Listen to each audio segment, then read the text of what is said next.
excited to welcome you all here today. We're so excited to see so many members of the Hickman family. It's always such a treat for us to get to interact with you every year. We're so grateful that you come.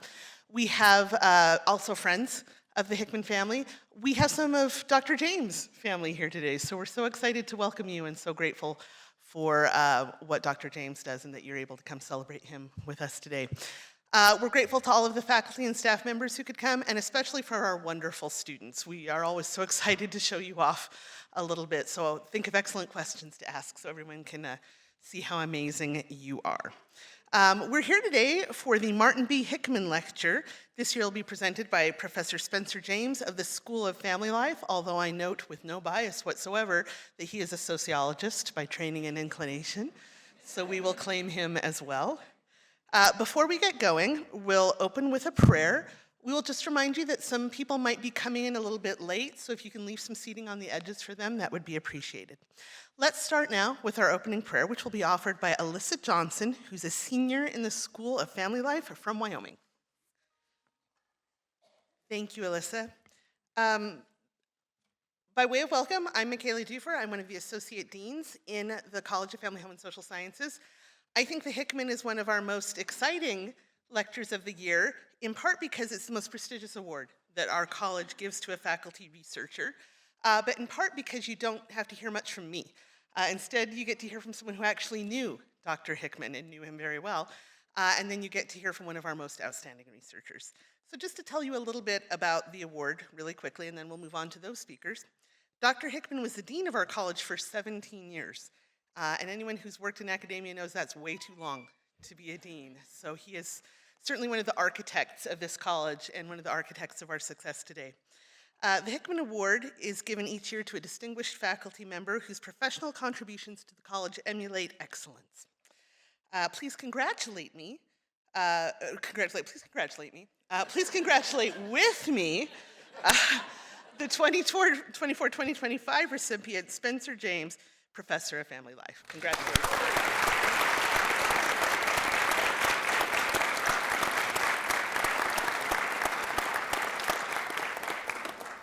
We're privileged to hear first from one of Dr. Hickman's daughters, Ann Pipe. She'll tell us about the man for whom this award is named. After Ann's remarks, Dr. Jason Carroll, who's the Family Initiative Director at the Wheatley Institute, will introduce our speaker, Dr. James. Ann?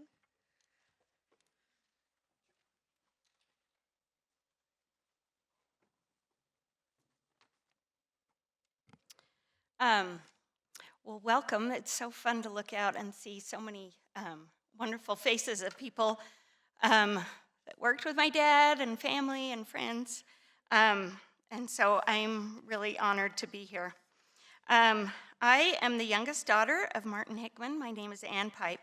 There are 6 girls in our family, no boys. That's right, all girls. And I am the youngest. It is a privilege to introduce my father to you today. When I was given this opportunity, my first thoughts weren't just about his remarkable career, but about the little perks that came along with being the dean's daughter. I got a park in the coveted O parking. Well, I was driving my dad to work. I had my own private study carrel in the conference room of the dean's office. When I didn't get into classes I needed, there was always someone's secretary who could help me. And when I was once called into the standards office wearing Bermuda shorts to the testing center, they asked, "Are you related to Martin Hickman?" "The Martin Hickman?" "Yes, I am," I said. Well, I was left with a brief reprimand and sent on my way. But of course, his impact went far beyond my personal benefits. My father served as dean for an incredible 17 years, as was mentioned. 12 years leading the College of Social Sciences. And then in 1982, the College of Family Life and the College of Social Sciences were combined to form what is now the College of Family, Home, and Social Sciences. I want to congratulate Professor James on receiving this award. It is especially fitting that as a member of the School of Family Life, he is being honored today. When the 2 colleges merged, my dad wanted to ensure that the faculty from both colleges truly got to know one another and that the 2 colleges became one. So with the help of my mother, who was not only an amazing hostess, but also a brilliant art organizer, they came up with a plan. They hosted 24 dinner parties at our home. Each dinner included 12 couples from the College of Social Sciences and 12 couples from the College of Family Life. My mother prepared chicken and rice, sunshine carrots, sweet and snappy coleslaw, and a beautiful homemade Napoleon dessert. The same every time. Guests were not allowed to sit next to their spouses. Instead, they had to sit beside somebody new and learn about them. Then, at the end of the meal, each guest introduced the person they had sat next to. This was my father at his best, bringing people together, building relationships, and fostering collaboration. My mother later reflected on his time at BYU, writing, "He might not like me saying so, but he had an everlasting influence on most of his faculty, the college, and the university, and guided them with love and fairness." I can honestly say that those words describe my father perfectly. My father had a deep love for reading.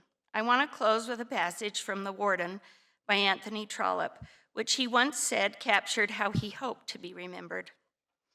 The author now leaves him in the hands of his readers, not as a hero, not as a man to be admired and talked of, not as a man who should be toasted at public dinners and spoken of with conventional absurdity as a perfect divine, but as a good man without guile. Believing humbly in the religion which he had striven to teach, guided by the precepts which he has striven to learn. That was my father. He lived up to those words every day. As we celebrate Professor James today, I know my father would be thrilled to see his legacy of leadership, scholarship, and service to BYU continue. Thank you.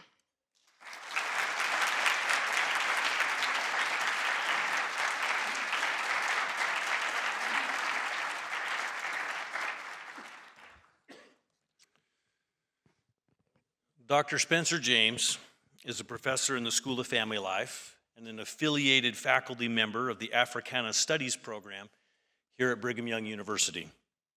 He is also a fellow of the Wheatley Institute and a senior fellow of the Institute for Family Studies. Dr. James earned a dual PhD in sociology and demography from Penn State University. His research centers on global family relationships and how those relationships influence the well-being of children, adolescents, and adults. Presently, he is directing the Global Families Research Initiative, which aims to inform the public, policymakers, journalists, academics, and other stakeholders of current trends shaping contemporary family life around the globe. Dr. James is an internationally recognized expert on global families, trends, and has published articles in leading journals in a number of disciplines, including family science, sociology, demography, sociology, and social work. He serves as an associate editor for the Journal of Comparative Family Studies and is on the editorial boards of the Journal of Marriage and Family, Family Relations, the International Journal of African Studies, and the International Journal of Public Health. And last year, Dr. James was a Fulbright Scholar, where he and his family lived in Benin, Africa for several months as he conducted research and taught classes, and had a number of once-in-a-lifetime experiences that if you get an opportunity to ask Spencer about, he'll be happy to tell you about. On a personal note, Spencer is a unique scholar.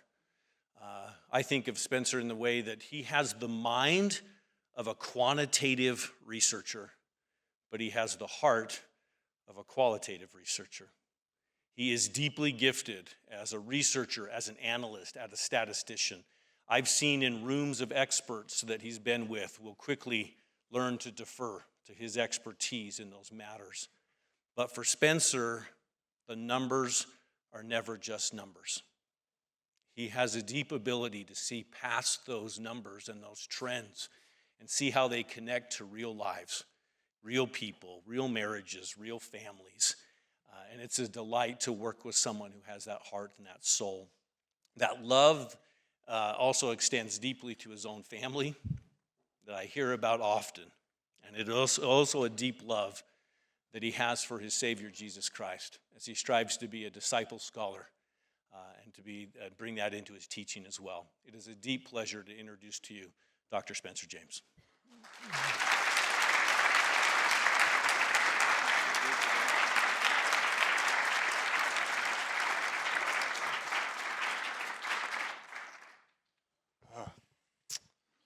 Well, good morning. It is certainly a privilege to be here with you today. I'm just trying to make some last-minute adjustments.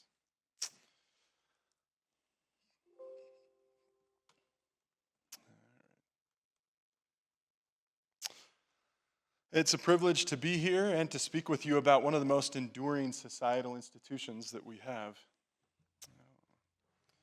Now the technology wants me to flip back and forth, so sorry. Okay. Namely, the family. Families shape who we are. They provide stability, purpose, and belonging. They are the foundations of strong communities and flourishing nations. And no matter the culture, families play an essential role in the social, economic, and spiritual well-being of individuals and societies. Now, before I begin, I just want to take a moment to express my deep gratitude to those who made this lecture possible. First, I would like to thank the Hickman family, whose generosity and vision have enriched so many. I especially want to acknowledge Martin B. Hickman, whose example of faith, integrity, and scholarship have had a lasting impact. I can't imagine 17 years as dean. I don't want to serve 17 days as dean. Yeah, that's a hard job. And speaking of people who do that job, I want to thank our college leadership for all that they do. I want to thank my colleagues in the School of Family Life, as well as the hard work of Rachel Dial, Noel Crawley, and all those who worked behind the scenes to set up this event. Your efforts are seen and deeply appreciated. On a side note, it's been an odd experience for me seeing my face plastered all over campus ahead of this lecture, although it did serve to confirm something I've known my whole life, which is I do indeed have a face for radio. Just think about that for a minute.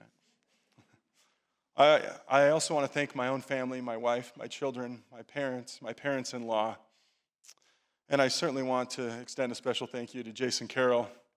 I've worked with him for many years and deeply admire him. His courage is rare, and I'm grateful for his example and friendship. Now to our topic of today. Around the world, families are undergoing significant changes. Marriage rates are declining, cohabitation is rising, and economic and cultural shifts are reshaping family life.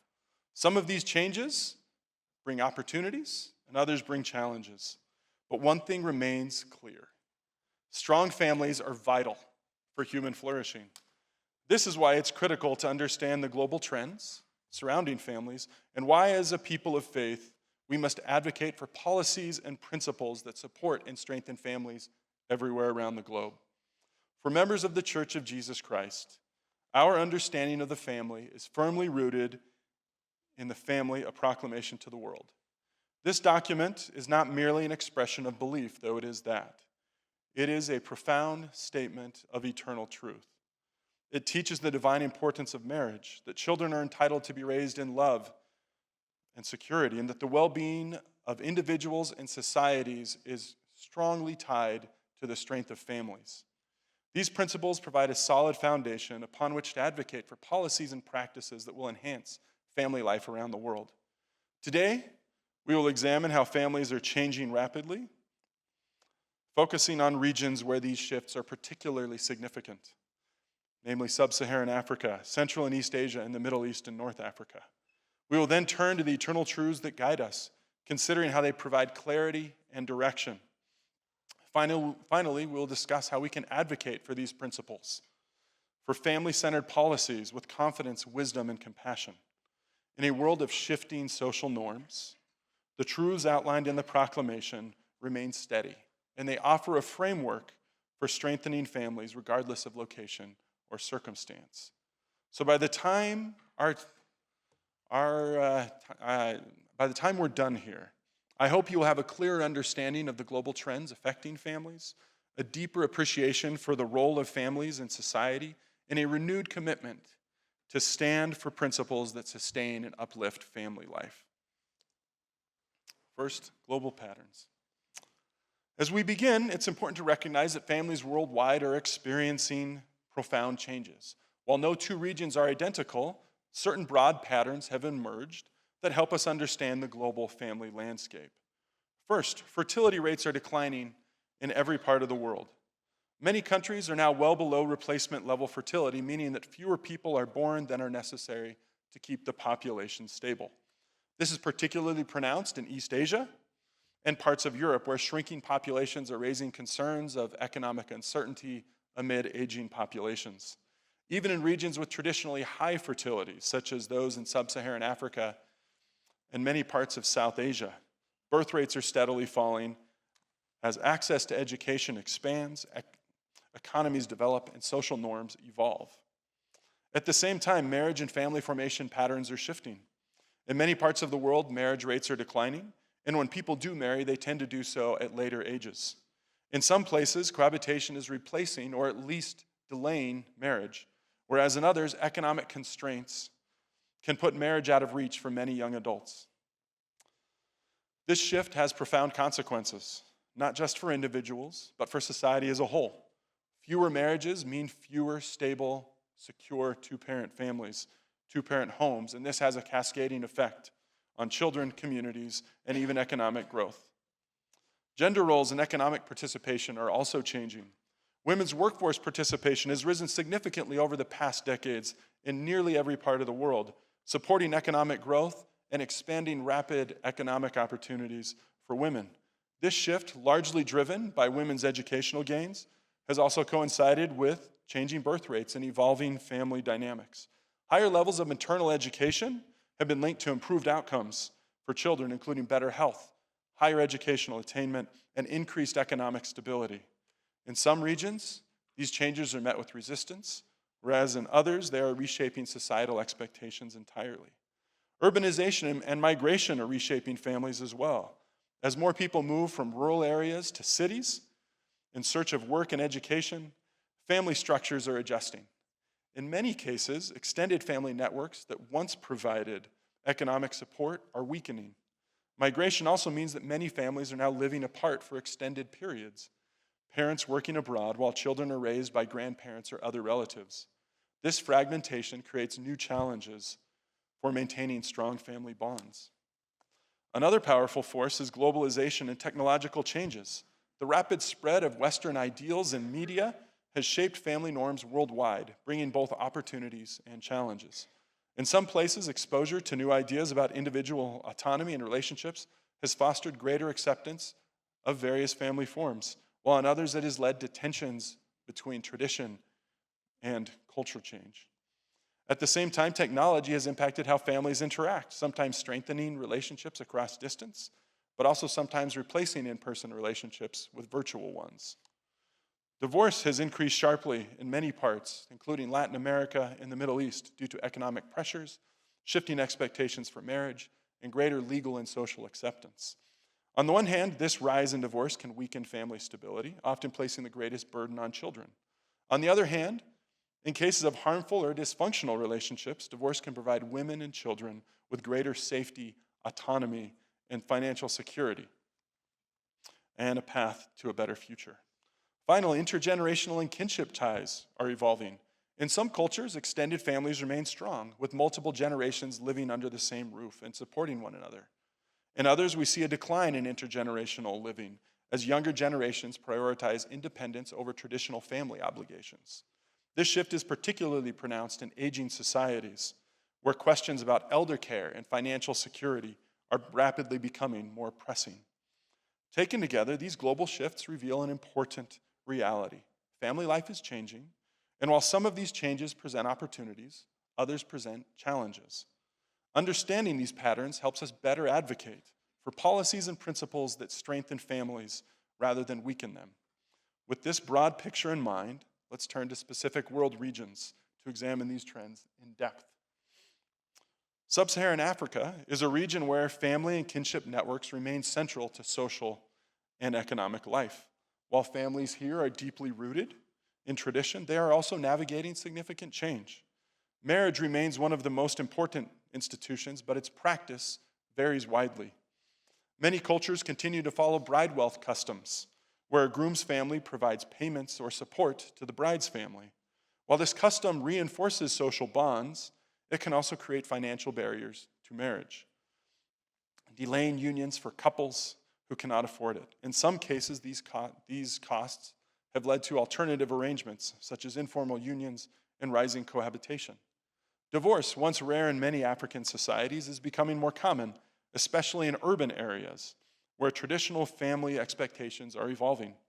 This increase in influence is influenced by various factors, including economic pressures, shifting gender roles, and greater opportunities for individuals, particularly women, to leave marriages that are no longer sustainable. At the same time, extended family networks continue to play a crucial role in providing support, with grandparents often stepping in to help raise children, especially in cases of parental migration or family transitions.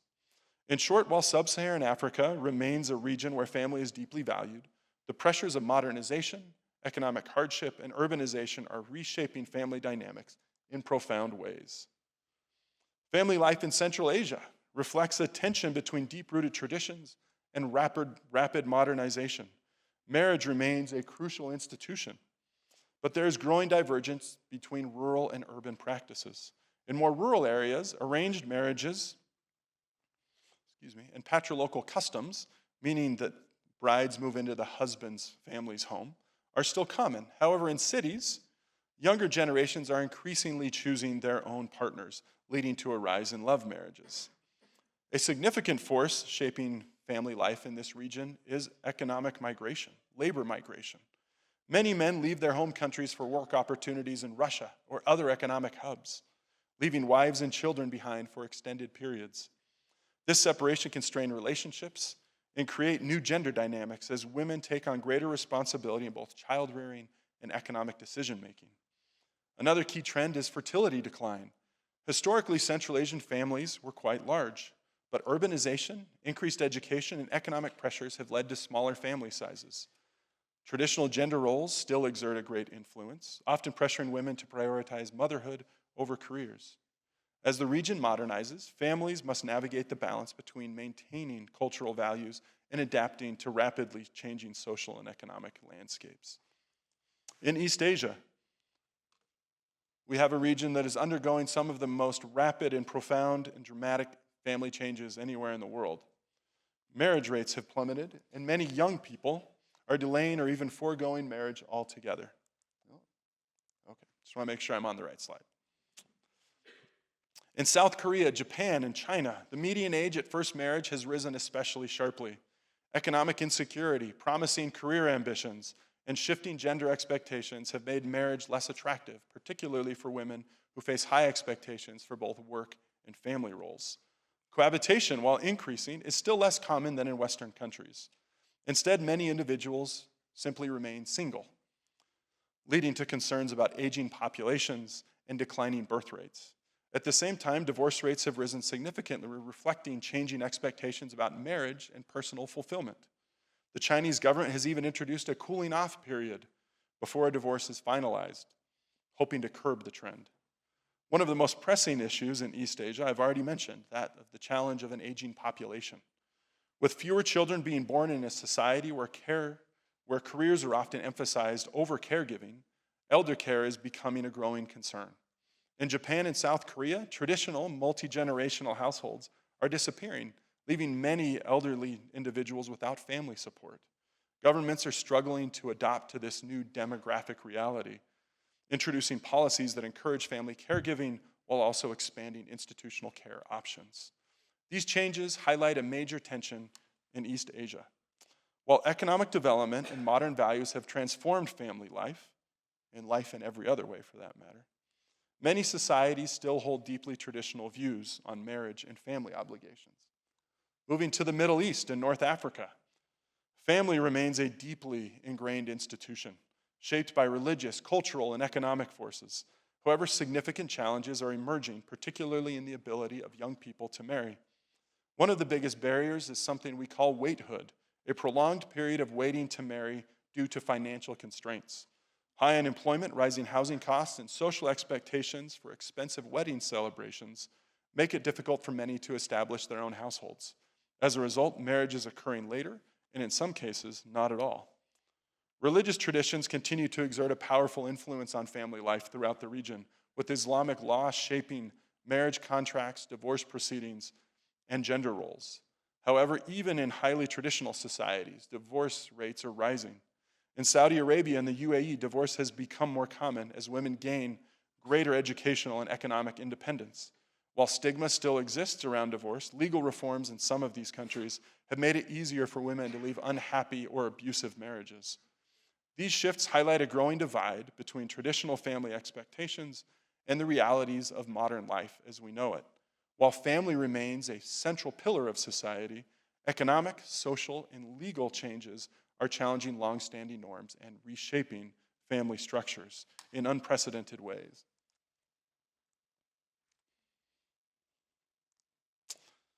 In South Asia, marriage remains central, but there is a growing contrast between arranged and love marriages.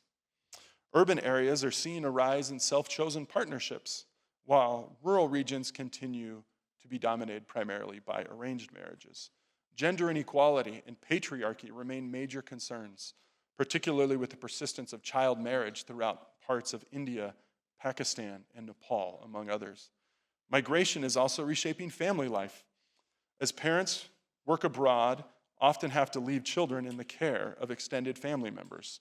These parents, many of whom face very difficult working conditions abroad, often make significant sacrifices to provide financial stability and better opportunities for their families. In Oceania, family structures are shifting as cohabitation becomes more widespread. However, traditional family systems remain strong, particularly among indigenous communities. Migration has also played a major role in shaping family life, as many parents leave their home countries for work, leading to prolonged periods of separation between parents and children.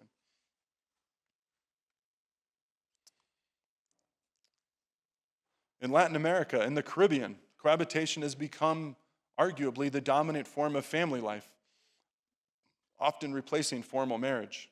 This shift is particularly pronounced among low-income populations where economic instability makes legal marriage very difficult to attain.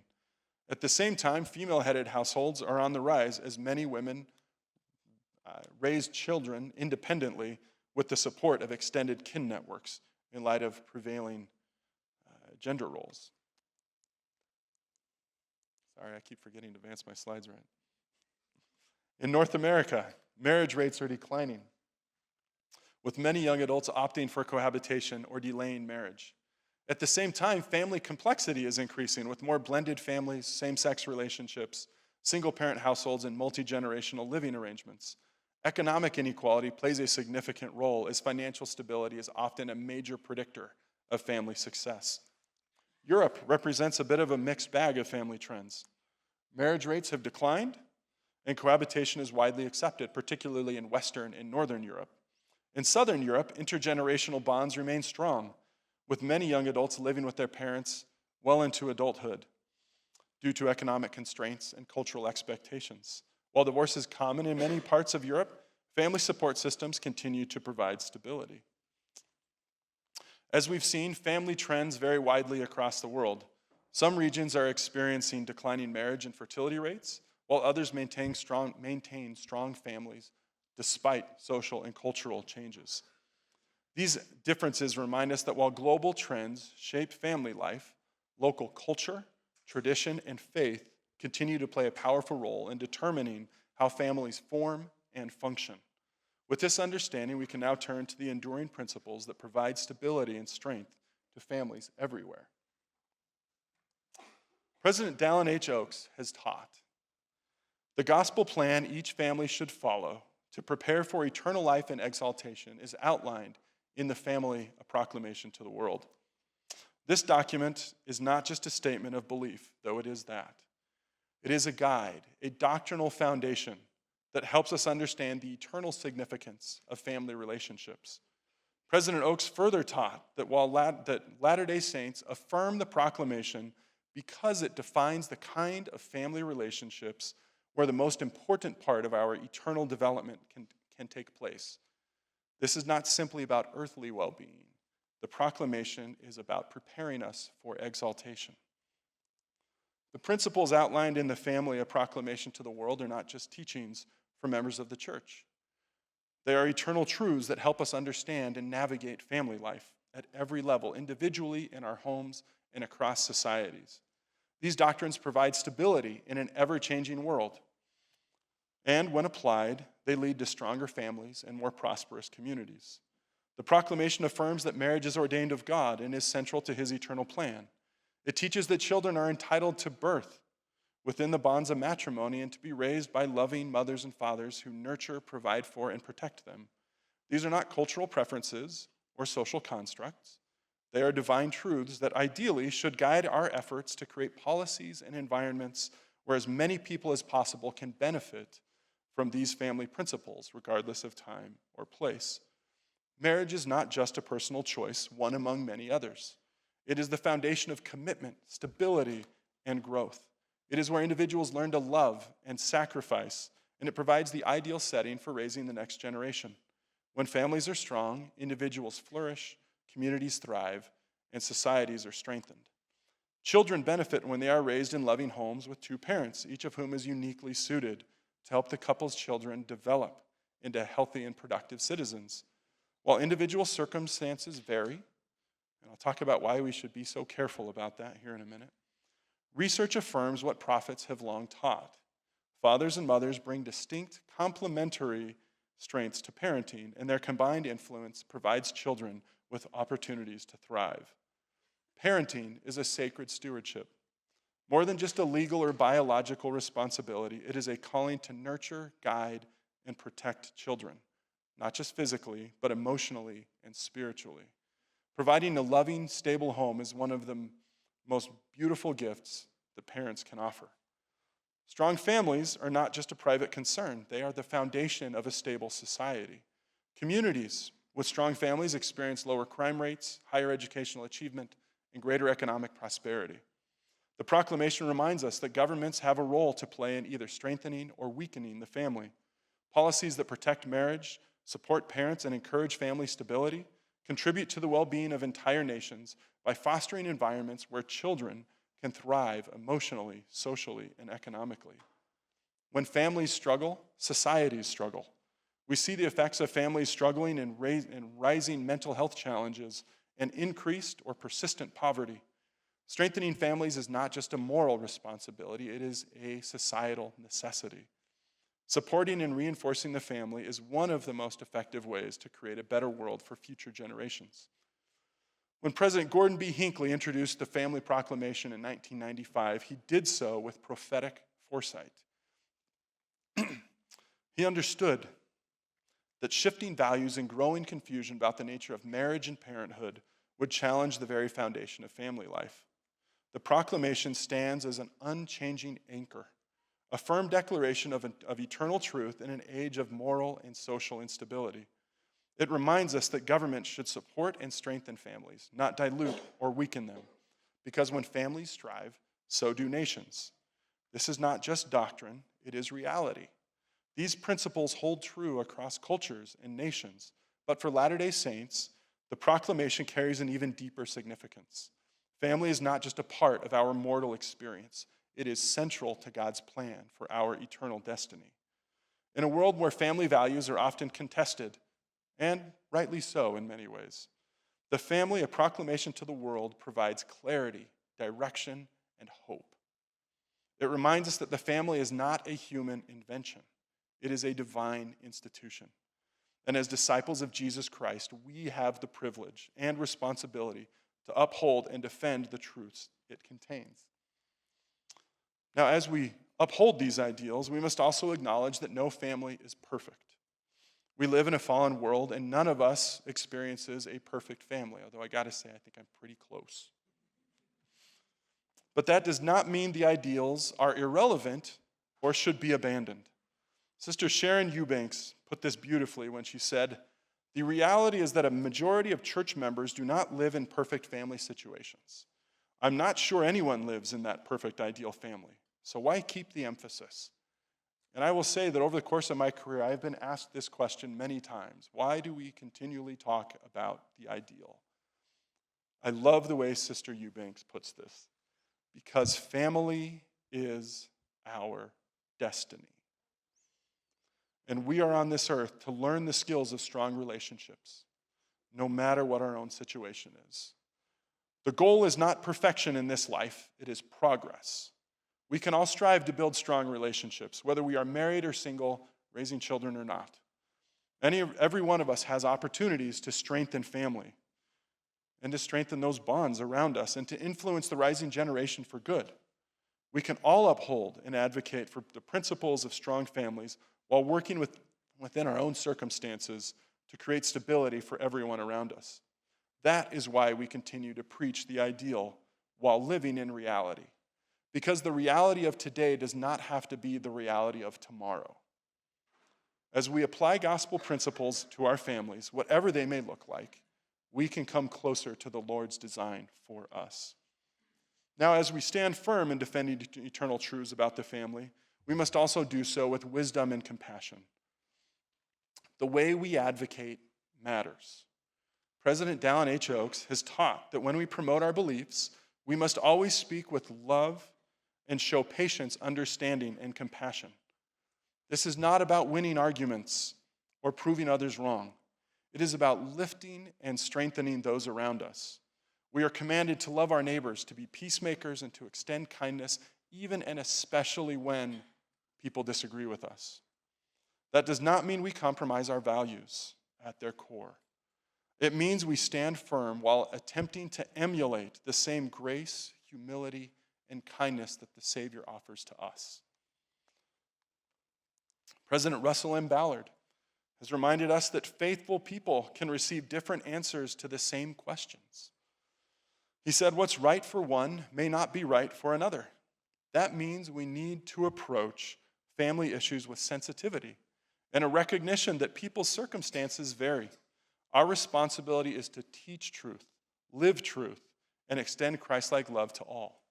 So as we navigate complex family conversations, let's do so with a spirit of confidence in the truth and a heart full of charity. Let's be unwavering in our beliefs, but Christ-like in our delivery. In the end, the proclamation is not just a document. It is a guide for how we build strong families and strong societies. It tells us how to advocate for sound policies and how we engage with the world around us. By living its principles, we can create homes where the Spirit can dwell, where children can thrive, and where societies can prosper. This is the Lord's plan for the family. As we move to advocacy, I want to begin with what I think is a simple but profound idea. I recently revisited a primary song that I don't remember singing, but people assure me that they did, called Dare to Do Right. And it struck me how beautifully it encapsulates what advocacy should look like. This isn't just about standing for truth, it's about how we stand for the truth. And it says, dare to do right, dare to be true. You have a work that no other can do. Do it so bravely, so kindly, so well, angels will hasten the story to tell. In other words, to be effective advocates for the family, we need three things.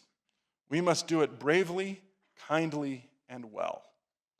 And we need all three because if we are missing even one, our advocacy can falter in significant ways. For instance, if we do it bravely and kindly but not well, our efforts can become shallow.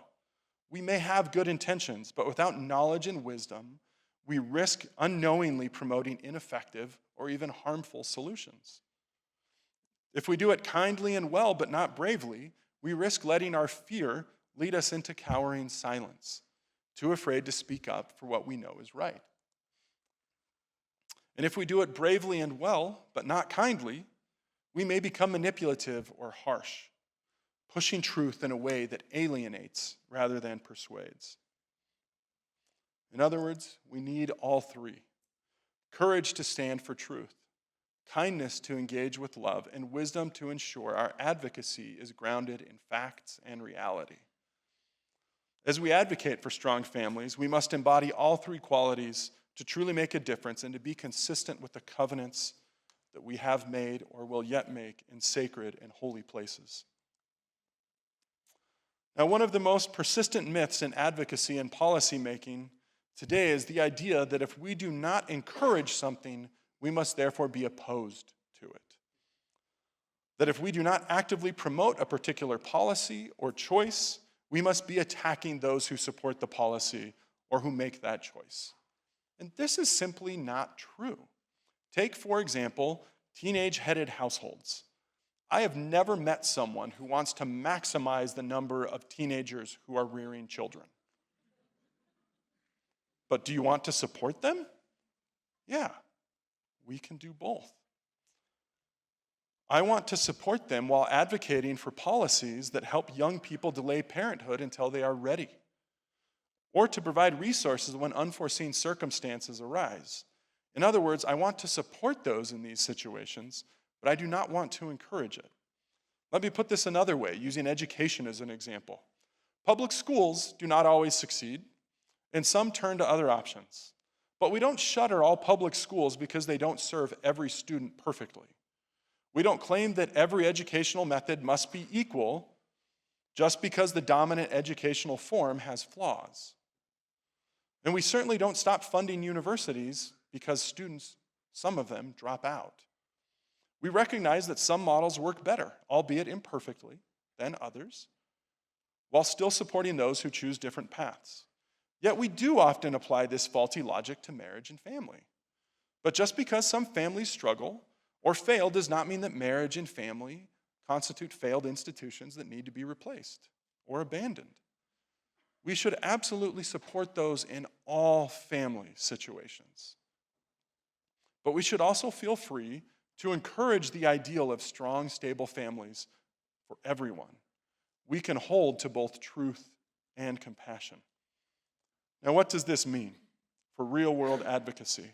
It means we can and should support policies that align with both the best family science and the eternal truths found in the family, the proclamation, the family, a proclamation to the world. I've said it so many times, it's kidding. All right. Let's look at some areas where advocacy can make a real difference. For instance, marriage is one of the greatest stabilizing forces in society. Research consistently shows that children and adults do better in stable, committed marriages. Note that I didn't say all marriages, but stable, committed, healthy ones. That means advocating for policies that strengthen marriages, such as tax structures that don't penalize marriage, economic policies that help couples stay together and form families, and social initiatives that reinforce the value of lifelong commitment. For gender and parenting roles, men and women each bring unique strengths to parenting. This does not mean rigid, one-size-fits-all roles, and it certainly does not provide license to censure or demonize those who disagree. It does mean recognizing that gender differences in parenting exist and matter. That's why policies that support both mothers and fathers in their roles, such as paid parental leave, workplace flexibility, and initiatives designed to promote parental involvement in the lives of their children, deserve our advocacy. Parents are the primary teachers and socializers of their children, and public policy should support this vital role. Policies that can strengthen families include expanding access to quality early childhood education, increasing child tax credits to ease financial burdens on parents, and ensuring workplace flexibility for those same parents. This is because the family is not just a private matter, it is a very public institution. Strong families create strong societies. That means advocating for policies that strengthen family stability rather than weaken it. This includes pushing back against legal and cultural shifts that devalue family commitments. And it means working to ensure that social services support families rather than weaken family ties. Pro-family policies can include economic incentives for marriage, childcare subsidies that help working parents, and housing policies that allow families to purchase homes, establish roots, and contribute to vibrant communities that they will create. Finally, we must recognize that some policies actively harm families, and sometimes that's intended. Whether it's laws that discourage marriage or economic structures that make it harder for families to stay together, we need to be willing to raise our voices and call attention to the consequences of such policies. This means that, as Elder Robert D. Hales put it, sometimes we become the lightning rod and we must take the heat for holding fast to God's standard and doing his work. We need not be afraid if we are grounded in his doctrine. We may experience misunderstanding, criticism, and even false accusations, but we are never alone. Our Savior was despised and rejected of men. It is our privilege to stand with him. This is why we do what we do. This is why we advocate. Not to impose our beliefs on others, but because we know that families are divinely designed, and society flourishes when families are strong. This is why we must do so bravely, kindly, and well. This is why we encourage ideals while supporting individuals. We preach the ideal and live in reality, so that today's imperfect reality can become tomorrow's ideal. This is why we defend marriage, children's rights, and the structure of the family as God has revealed it. We live in a time when the definition and role of the family is being debated across the world. But while social trends change, eternal truths do not. The family proclamation is not just a doctrinal statement, though it is certainly that. It is a guide to navigating modern family challenges. It teaches us how to build strong families and marriages, how to raise children in love and righteousness, and how to advocate for policies that strengthen families. At the same time, family science gives us tools to support these eternal truths with real-world data. Social science affirms what the gospel teaches. Strong families are the bedrock of a healthy society. And that means that we cannot be silent. We must be advocates. We must stand for truth, but again, we must do it bravely, kindly, and well. As we go forward, let us be clear in our convictions, compassionate in our advocacy, and unwavering in our testimony that the family is central to God's plan. The family is his design, and it is our privilege to be counted among its champions. Thank you very much.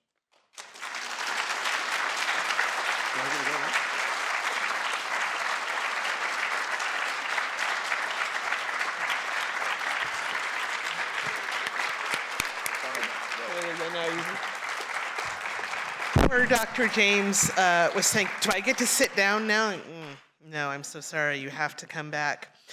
Thank you so much for your remarks. You can see why we're so fortunate to have Dr. James on our faculty and helping teach and guide us.